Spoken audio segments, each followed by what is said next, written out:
Perkenalkan, nama saya Fernando Zayan. Saya di sini akan membahas hasil laporan baca saya yang saya baca dari buku Teh dan Pengkhianat karya Iksaka Banu. Nah, dari yang saya baca dari 13 cerpen di buku ini, yang saya baca adalah cerpen Teh dan Pengkhianat dari halaman 30 sampai dengan halaman 44. Nah, dimulai dari sosok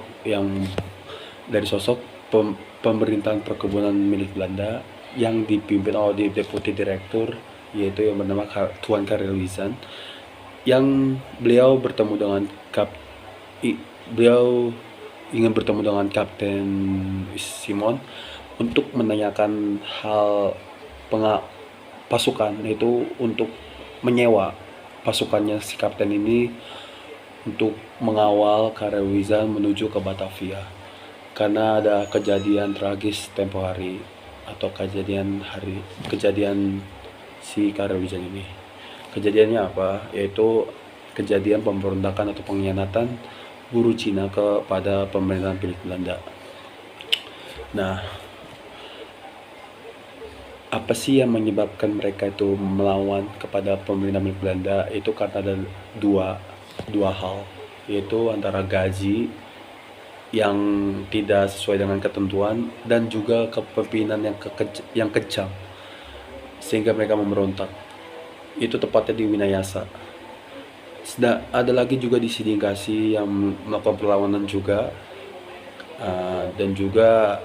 dan akhirnya dari kedua kelompok itu akhirnya akan melakukan perlawanan kepada Karel Wijsan ini. Dia direktur, yaitu deputi perkebunan milik Belanda. Nah, oleh sebab itu Karel Wijsan ingin menyewa tentara pasukan Kapten Simon ini untuk mengawal beliau untuk menuju ke Batavia untuk mengasih laporan penting atau salinan yang harus beliau bawa. Tapi kata Kapten Simon, menurut beliau dia harus menetap di sini selama sepekan atau menunggu semua aman lah. Tapi si Karel Wijsan ini membantah karena itu akan sangat lama. Beliau harus cepat-cepat ke Batavia untuk ada laporan penting lah.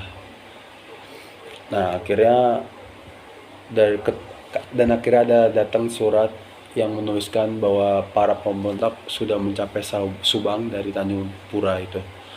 Dan akhirnya pasukan Kapten Simon bergegas untuk menuju ke Subang.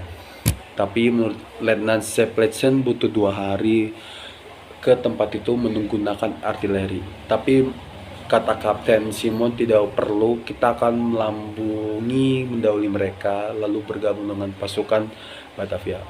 Nah, pasukan Batavia ini siapa ya? Nah, pasukan Batavia ini dipimpin oleh Aliasa Sentot Prawidijo atau disebut dengan Sentot.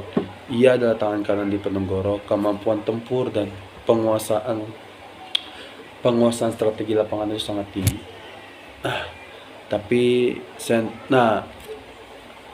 Tapi tenang aja, Sentot itu udah berada di pihak Belanda dikarenakan kondisi keuangan mereka mungkin memburuk. Akhirnya Sentot dan 500 tentara andalannya itu ke markas Belanda. Dan di sana dia ngapain? Nah, di sana dia dilantik atau dia diberikan pangkat oleh Jenderal de Kock menjadi pangkat Letkol. Nah, diberinya gaji kan, dan dia memimpin pasukan juga. Tetapi tetap saja perlu diawasi karena takutnya mereka memberontak malah melawan pemerintahan Belanda juga. Tapi mereka diawasi di sayap kiri oleh Kapten Simon. Akhirnya